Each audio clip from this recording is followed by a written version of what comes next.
زۆر سپاس بۆ مایکل ڕۆبن. بەڕای ئێوە هیچ ڕاستیەک هەیە دەنگۆی ناکۆکیەکانی نێوان مەسرور بارزانی و نێچیروانی ئامۆزای پشتڕاست بکاتەوە وەک ئەوەی لە میدیای کوردیدا دەیوروژێنن؟ ماڵی بارزانی خێزانێکی گەورەن و هەمیشەش ناکۆک نین، بەڵام پێم وانییە ناکۆکی نێوان مەسرور و نێچیر تەنیا دەنگۆ بێت. من وای دەبینم ئەو ناکۆکیە لە واقعدا بوونی هەیە، بە تایبەتی لەم دواییانەدا سەرەداوەکانی ئەو ناکۆکیە ڕوونتر دەرکەوتن کاتێک نێچیروان بە پێچەوانەی هەنگاوەکانی مەسرورەوە لەمەڕ دادگایی و حکومدانی ڕۆژنامەنووس و چالاکوانانی بادینان ڕەفتاری کردو جۆرێک لە ناڕەزایەتی پیشاندا. لە ڕاستیدا ناکۆکی نێوان ئەم دوانە تەنیا ململانەی ئاسایی نێوان دوو ئامۆزا نییە. ئێستا وا دەردەکەوێ نێچیروان بە بێزاری و نائومێدیەوە لە ڕەفتار و کەسایەتی مەسرور بارزانی دەڕوانێت و بە هۆکاری زیانگەیاندن بە بەرژەوەندەکانی کوردی دەزانێت. لەم نێوەندەدا دوایین وەڵامەکەی مەسرور لە تویتەر لەسەر هەمان پرسی چالاکوانانی بادینان زیاتر ئاکتێک بوو بۆ دەمکوتکردنی ئامۆزاکەی، هەرچەندە وەڵامەکەی مەسرور تووڕە و ناپرۆفشناڵانە بوو، بەڵام پەردەشی لەسەر ئەو شێوازی پەیوەندیەی نێوانیان بۆ هەمووان هەڵدایەوە.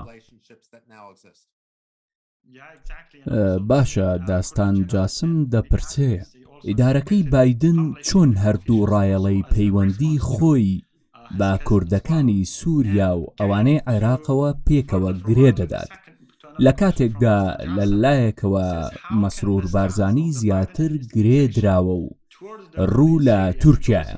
لەلایەکی تریشەوە وەزیری دەرەوەی ئەمریکا ئەنتۆنی بلینکن مامەڵەی لەگەڵ تورکیادا هاوڕێیانەیە نایەتە بەرچاو. لەبارێکی وادا مەوقعی ئیدارەی بایدن لەکوێی ئەم هاوکێشەیەدایە؟ لە بنەڕەتدا جیاوازی هەیە لە نێوان کەسێکدا کە دەگوترێ هاوڕێی تورکیا نییە لەگەڵ کەسێکدا کە بەڕێز و ئەدەبەوە مامەڵە لەگەڵ هەموو لایەکدا دەکات. ئەگەر تەماشایەکی هەردوو کابینەکەی ئۆباما و دۆناڵد ترامپ بکەین دەبینین ئێستا تورکیا کەمترین هاوڕێی لە ئیدارەکەی بایدندا هەیە. لەم ڕووەوە کۆدەنگیەکی گشتی لەسەر ئەو پرسە لە ئیدارە نوێیەکەدا هەیە. لێرەدا خاڵی گرنگ و جەوهەری ئەوەیە ئەگەر ئەمریکا پەیوەندی خۆی لەگەڵ کوردان بنیاد دەنێ، پێویستە ئەو پەیوەندیە وەک پەیوەندی نێوان هەردوو وڵات و کۆمەڵگەی کوردی ئەمریکی بێت، نەک بەتەنیا لە چوارچێوەی پەیوەندی نێوان کۆمەڵێک کەسایەتی لە هەردوولا.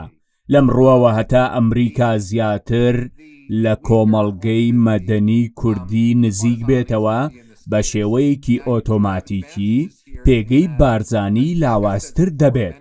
لە بەرژەوەندی ئێوەیە وەک کۆمەڵگای کوردی بێگومان خەڵکانێکی زۆر لە ناوەندی دەستگای هەواڵگری و وەزارەتی بەرگری ویلایەتە یەکگرتووەکان لە گۆشتنیگای خۆیانەوە بۆ بەرژەوەندەکانی ئەمریکا لە شێوازی بەڕێوەبردننی ستاتیۆی کوردستانی عێراق بێزارن و نیگەرانن، هەروەها لە ڕەفتار و هەنگاوەکانی خێزانی بارزانی و ئەو لاوازیەی ئەو خێزانە لەو هەرێمە خۆڵقاندوویەتی. پرسێکی دیکە کە پەیوەستە ڕەچاو بکرێت و پێشەوە چوون بەخۆ ببینێ پرسی کوردانی سووریایە. ئەوان لە ڕێگەی گروپەکانی کۆمەڵگەی مەدەنیەوە تێڕوانینی نەرێنی ئەو ناوەندە هەواڵگیریانەیان گۆڕی کە پێشتر وەک تیرۆریست تەماشایان دەکردن. لێرەدا ئیتر ئەرکی ئێمەی ئەمریکەکانە لە ڕێگەی گروپەکانی کۆمەڵگەی مەدەنی و دەستگا هەواڵگیریەکانەوە کە بۆ یەکلاییکردنەوەی پرسەکان پشتیان پێدەبەستین لە سروشتی هەردوو کۆمەڵگەی کوردستانی سووریا و عێراقی شتێ بگەین. من پێم وایە ئەم شێوازە لە بەرخورد و مامەڵە دەبێتە خاڵی وەچەرخان و پێشەوە چوونی پرسەکە. ئیتر کاتی ئەوەیە ڕۆشنایی بخەینە سەر ئەو هەموو بێمانایی و تیرۆری موئامەرەیەی لە تورکیاوە بەرامبەر کوردەکان گەڵاڵە دەکرێن و لە ڕێی زانیاریە ڕاستەقینەکانی هەواڵگریەوە بڕیار بدەین کێ تیرۆریستە و کێش بە ناحاق لە ڕیزبەندی تیرۆریستاندا پۆلێن کراوە. باشە، پرسیارێک لەلایەن شڤان فازیل. ئەمڕۆ وەزیری دەرەوەی سوید ئان لیندە لەسەر پرسیارێک کە لەلایەن ئەندام پەرلەمانی ئەو وڵاتەوە ئامینە کاکە باوە ڕوبەڕووی کراوەتەوە. ئایا کاتی ئەوە نییە ئەندامانی ئەنجومەنی نوێنەرانی ئەمریکا لەسەر هەمان پرس ڕوبەڕووی ئەنتۆنی بلینکن بکەنەوە؟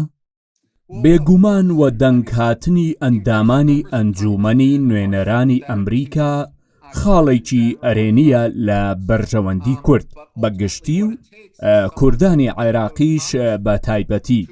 لێرەدا پێویستە کەسانێک هەبن دەستیان بە ئەندامانی ئەنجومەنی نوێنەران بگات و وایان لێ بکات هەمان پرس ڕوبەڕووی بلینکن بکەنەوە.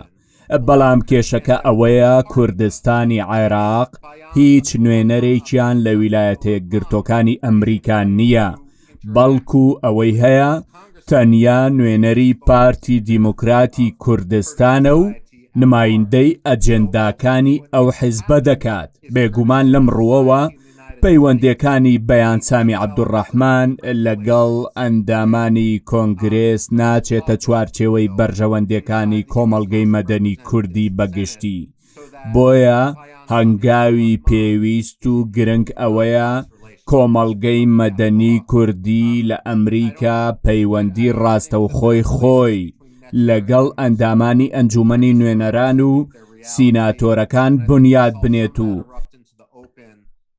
چیتر نەهێڵن بە تەنیا بەیانسامی مۆنۆپۆلی پەیوەندی کوردی ئەمریکی بکات و بە ناوی هەموو کوردەوە قسە بکات. کامەران عوسمان کە خۆی کەسێکی چالاکە و لەگەڵ تیمەکانی دروستکردنی ئاشتی کریستیانەکاندا کار دەکات، دەپرسێ یەکێک لەو تۆمەتانەی ڕوبەڕووی شێروانی کراوەتەوە و لەسەری حکوم دراوە ئەوەیە ناوبرا و چاوی بە سەفیری ئەمریکا کەوتووە لە هەولێر. دیارە ئەم کارەی شێروان وەک کارێکی نایاسایی لە دادگا مامەڵەی لەگەڵ کراوە و بۆ دەبێت دیداری ڕۆژنامەنووسێک لەگەڵ سەفیری ئەمریکا وەک کردەیەکی نایاسایی لێک بدرێتەوە. ئایا بەرپرسیارەتی جەنابی سەفیر نییە لەم بارەیەوە بۆ چوونی ئاشکرای هەبێت و ڕوونکردنەوە بدات؟ چونکە ئەم دۆخە وای لە ڕۆژنامەنووس و چالاکوانان کردووە نەوێرن هیچ قسەیەک بۆ دیبلۆماتکارانی بیانی و سەفارەتەکانی ناو هەولێر بکەن، لە کاتێکدا سەرانی کورد خۆیان هەر کاتێک دیبلۆماتکارێکی بیانی دەبینن بە شانازیەوە لە تویتەر و فەیسبووک نمایشی دەکەن. تەنانەت هەندێک جار ئەو پەیوەندیانەیان دژی ئێمە بەکار دەهێن و لە ڕێی ئەو پەیوەندیە گشتیانەیانەوە دەیانەوێ پێمان بڵێن ئەوان پشگیری کۆمەڵگەی نێودەوڵەتیان هەیە.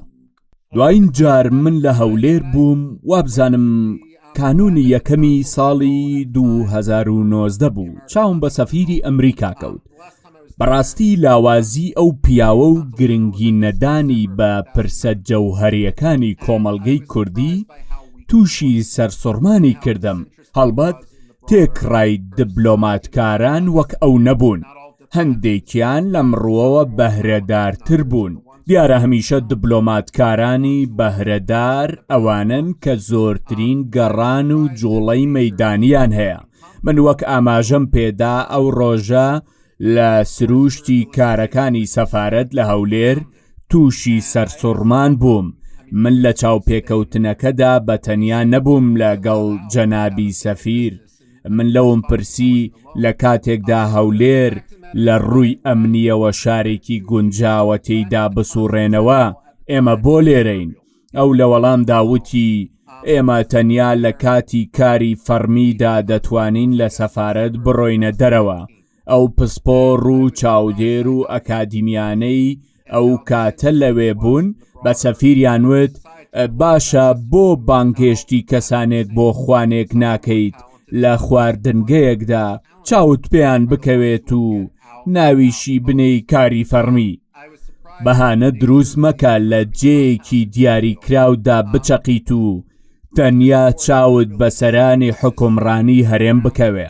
بەداخەوە ئەمە کێشەیەکی گەورەیە. لێرەدا پرسیارە جەوهەرێکە ئەوەیە چۆن دەبێ ڕۆژنامە نووسێک بە کاری سیخوڕی تۆمەتبار بکرێ لەبەر ئەوەی قسەی لەگەڵ دیبلۆماتکارێکی ئەمریکی کردووە لە کاتێکدا سەرانی حکومڕانی هەرێم خۆیان بەردەوام قسە لەگەڵ هەمان دیبلۆماتکار دەکەن. ئایا هۆکارەکەی ئەوەیە ڕۆژنامە نووسەکان ڕاستیەکان دەدرکێنن؟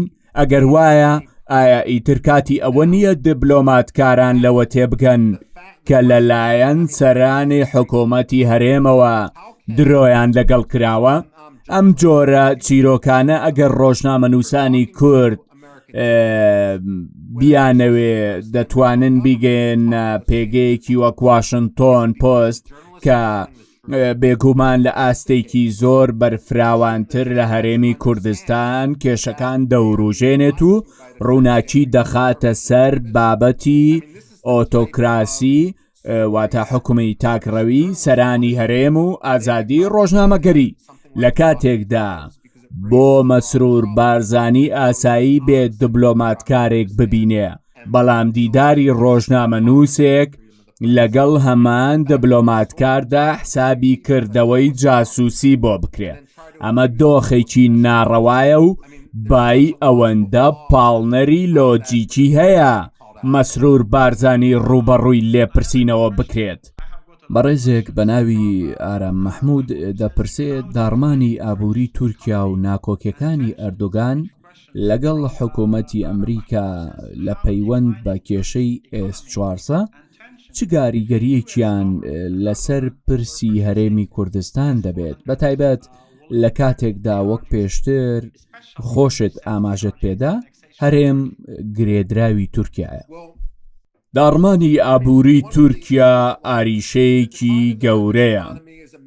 پێشتر ئەردۆغان باسی ئابووری تورکیای وەک یەکێک لە دەباڵاترین ئابووریەکانی جیهان دەکرد، بەڵام لە بەدواداچوونێکی ئەم دوایەمدا بۆ نووسینێک دەرکەوت ئێستا ئابووری تورکیا لە پلەی 19یەمدایە و خەریکە ڕیزبەندی 20 ئابووریە گەورەکەی جیهانیش دەچێتە دەرەوە.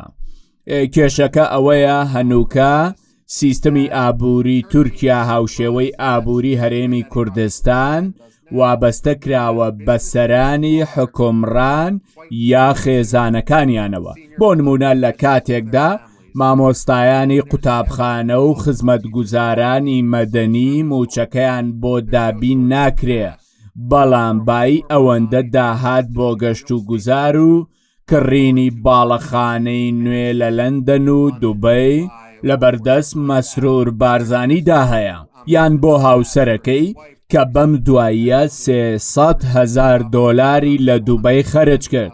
ئێستا لە تورکیا و هەولێر بەردەوام داهات و سامانی خەڵک بە هەدەر دەدرێت. ئەوەش بێگومان دەبێتە هۆکاری بێئومێدی زیاتر بۆ خەڵک و ناسەقامگیری سیاسی لە تورکیا و هەرێم.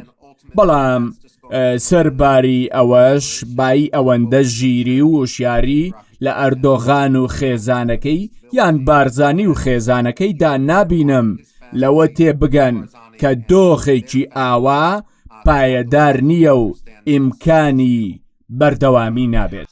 بەڕێزێکی دیکە بە ناوی جیهاد دەپرسێ بم دواییانە لە وتارێکدا داوای ئەوە دەکەی پارتی کرێکارانی کوردستان لە لیستی تیرۆری ویلایەتە یەکگرتووەکانی ئەمریکا دەربکرێت. هەرچەندە پرسیارەکە ڕەنگە زۆر پەیوەندی بە بابەتی دیاریکراوی ئەم هەفپەیوینەوە نەبێ، بەڵام بۆچی پێدوایە هەنگاوێکی ئاوا پێویستیەکی هەنووکەییە. دیارە من لەبەر دوو هۆکار ئەو هەنگاوە بە کردەیەکی گرنگ و پێویست دەزانم.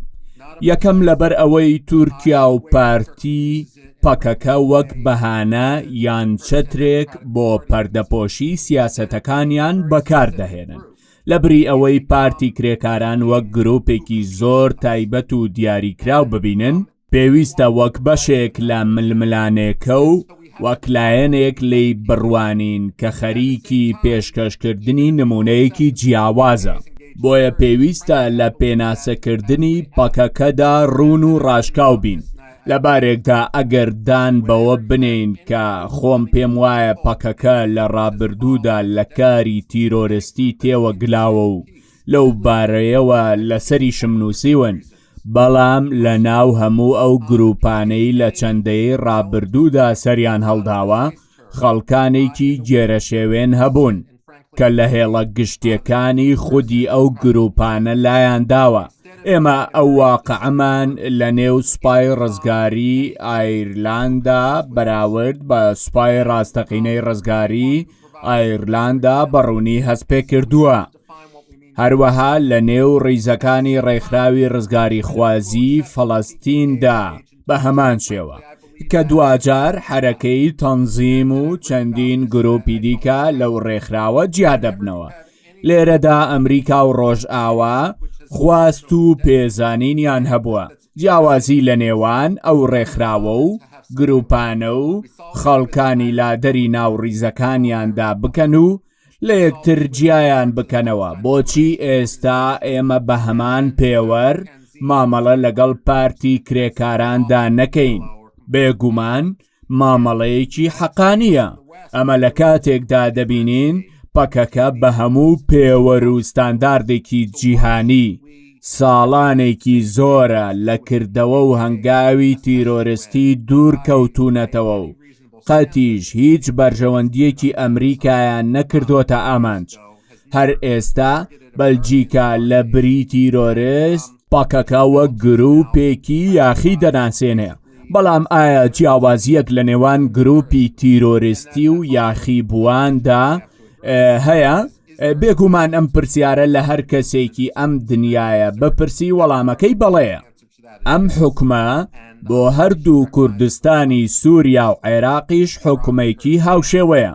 بەرگری کوردانی سووریا بەرامبەر بەشار ئەسەد و داعش پێویستە ڕێزی لێ بگیرێ. هەروەها بەرگری جارانی پارتی و یەکێتیش بەرامبەر ڕژێمی سەدام بە هەمان شێوە. بۆیە پێویستە بە هەمان پێوەر لەگەڵ پەکەکە و لقەکانی لە عێراق و شوێنەکانی دیکەش مامەڵە بکەین با لە بری سەرکۆنەکردنیان ڕێزیان لێ بگرین کە بەرامبەر حکمی تاکڕەوی و ئەوانەی دەیان کوژن بەرگری لە خۆیان دەکەن. بێگومان ئەم مامەڵەیە بۆ ئێستای شنگالیش چوونیەک و ڕەوایە. سامان عومەر دەپرسێ پێت وایە هەرێمی کوردستان هاوپەیمانی ویلایەتە یەکگرتووەکانی ئەمریکایە لە ڕۆژهەڵاتی ناوەڕاست؟ ئەگەر وایە دژواری و تەحەدیەکانی بەردەم ئەم هاوپەیمانیەتیە چییە؟ ئەوان هاوپەیمانی ئەمنی ئەمریکان تەنیا لە کوردستانی عێراقدا نەک لەسەر ئاستی ڕۆژهەڵاتی ناوەڕاست. بۆیە لەم بارەیەوە ڕای پێچەوانم لەگەڵ هەندێک لە کوردەکاندا هەیە. لە پەیوەندی بە شەڕی داعش سەرانی هەرێم داهاتێکی زۆریان لە ئاستی پەیوەندیە گشتیەکاندا خەرج کرد وەک لۆبیەک بۆ نیشاندانی هەمانگیان لەو شەڕەدا. بەڵام هاوکات بینیمان کە تکریت و فەلوجە و ڕوومادی و بێجی و زۆرینەی موسڵیش لەلایەن هێزە شیعەکانی عێراقەوە ئازاد کران.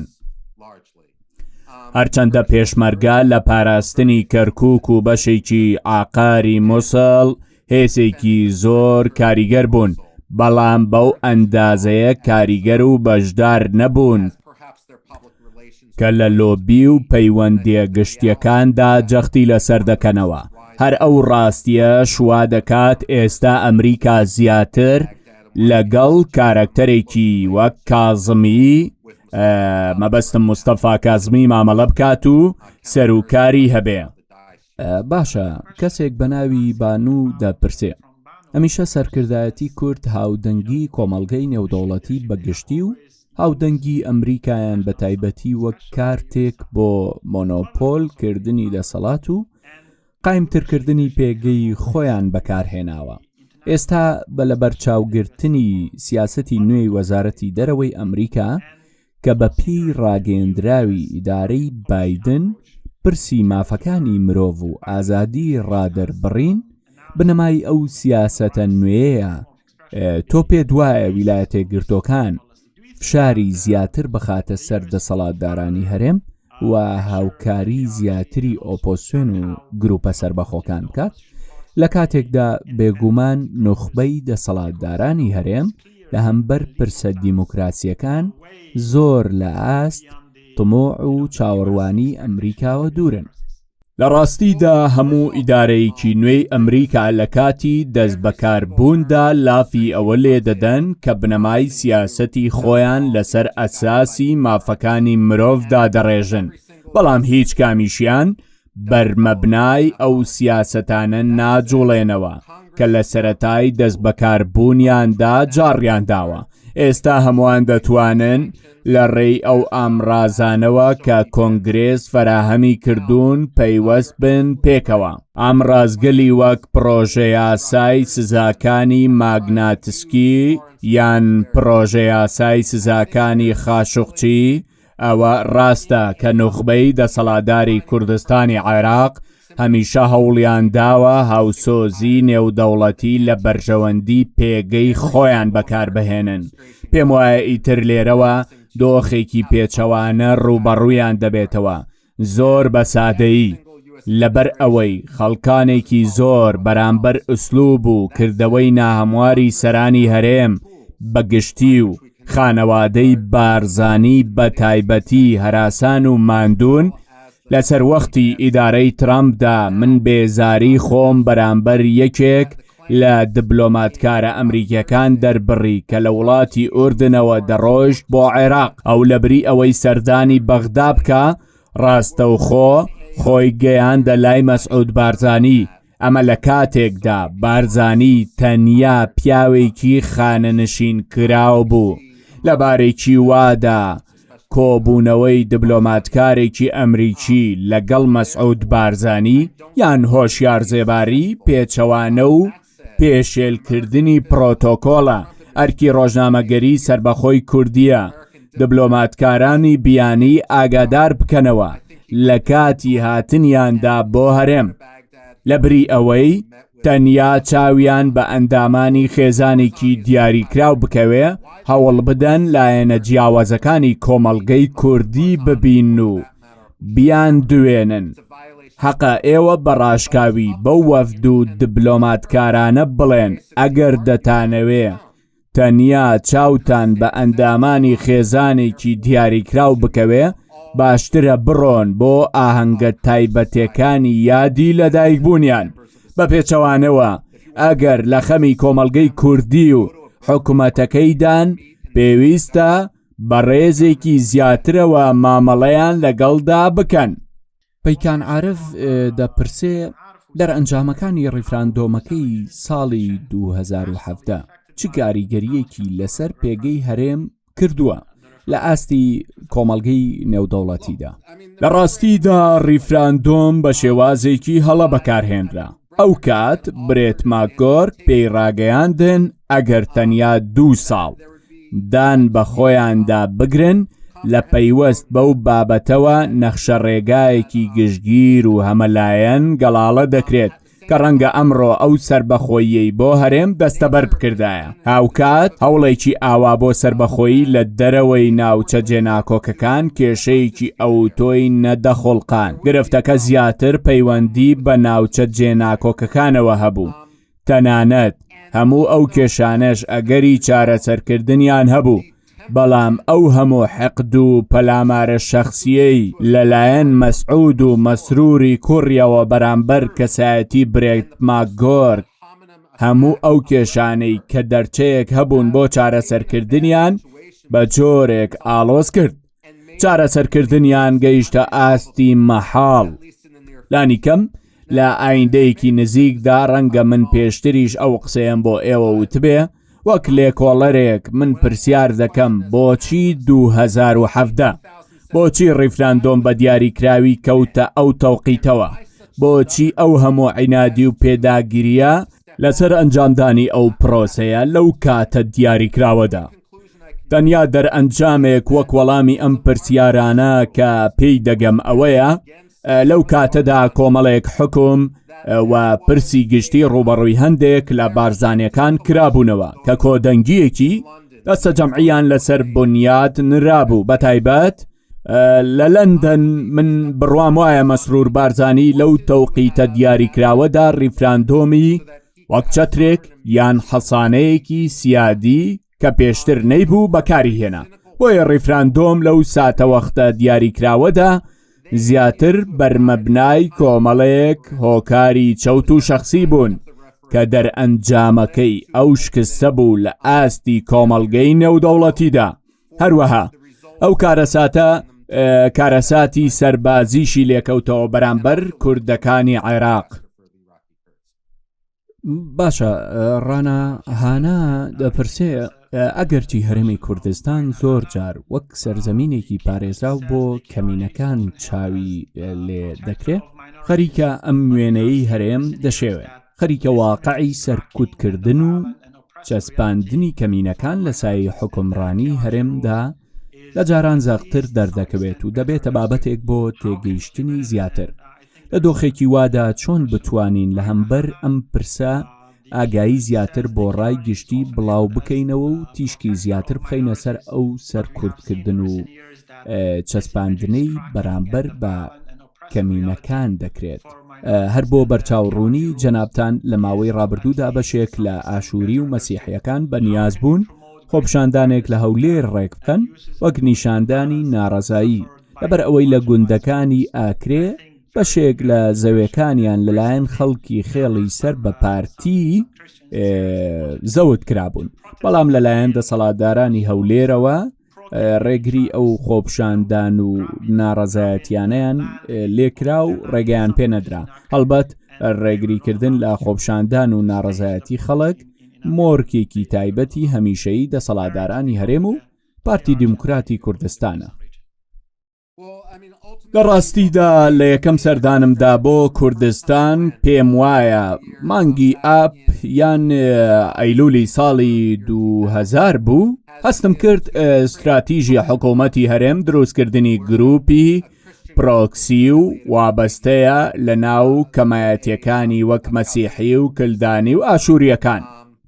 لە ڕێگەی ئەو گروپانەوە کە زیاتر لە ئەجێندای پارتیەوە نزیکن، تەنانەت گروپێک لە یەزیدیەکانیش هیچ ڕێکخراوێک نەماوە پارتی هەوڵی قوددان یان لانی کەم دەستەمۆکردنی نەدابێ. ئەم کێشەیە پێویستە بە دەنگی بەرز ئاشکرا بکرێت. هەر بۆیە لەم ڕووەوە ڕۆژنامەگەری سربەخۆ بەهادارترە و دەتوانێت پشتڕاستی ئەو واقعە بۆ هەمووان بکاتەوە کە ئەو یەزیدیانەی لێرە و لەوێ دەرفەتی قسەکردنیان پێدەدرێ لە ڕاستیدا خۆیان دەستەمە و وابەستەی ئەجێندای پارتین و پشتگیریەکی ئەوتۆیان لە ناو کۆمۆنیتی یەزیدیەکاندا نییە. طبعاً ئەم دۆخە بۆ کریسیان و ئەوانی تریش هاوشێوەیە.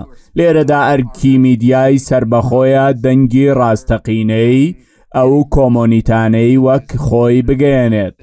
لەم ڕووەوە کاری بەشێک لە ڕۆژنامەنووسانی ئەمریکا بەرز دەنرخێنم کە بە تایبەت لە ساڵی 2003ەوە لە ئاستێکی باڵاتردا ئاگاییمان بەرامبەر ئەم پرسە پەیدا کردووە و زۆر لە ڕۆژنامەنووسەکان لەم بارەیەوە لە کردەوەکانی پارتی تێگەیشتون و خواستیانە بوار و پلاتفۆرمی زیاتری ئەو کۆمۆنیتیانە بخڵقێنن کە وابەستە و گرێدراوی پەدەکە نین.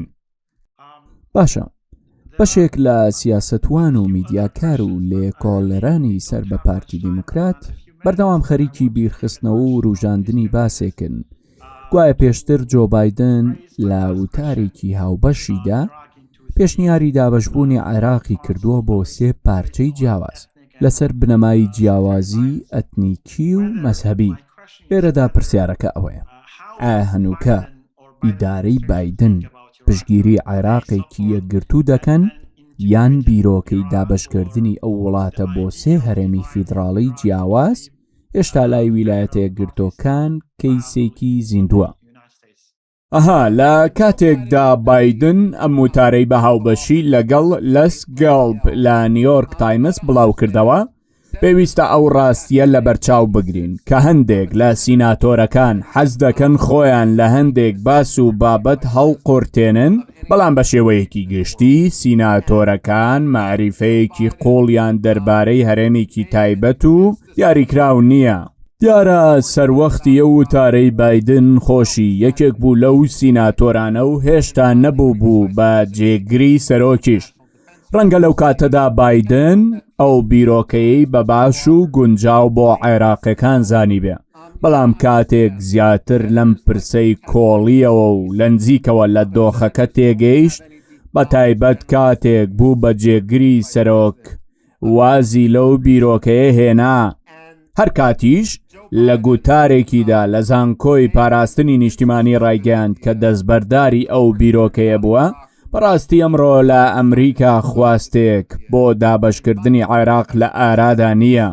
سەرەکی ترین کێشە و لەمپەر لە بەردەم جیابوونەوەی کوردستانی عێراقدا ناوچە جێناکۆکەکانن، سەرباری ئەوەی ئێرانیش یەکێکە لە کێشە سەرەکیەکان، چونکە ئێران هەر هەوڵێک بۆ دابەشکردنی عێراق بە مەترسی بۆ سەر وڵاتەکەی دەبینێت و ترسی دووبارەکردنەوەی هەمان بیرۆکەی لەسەر خاکەکەی هەیە.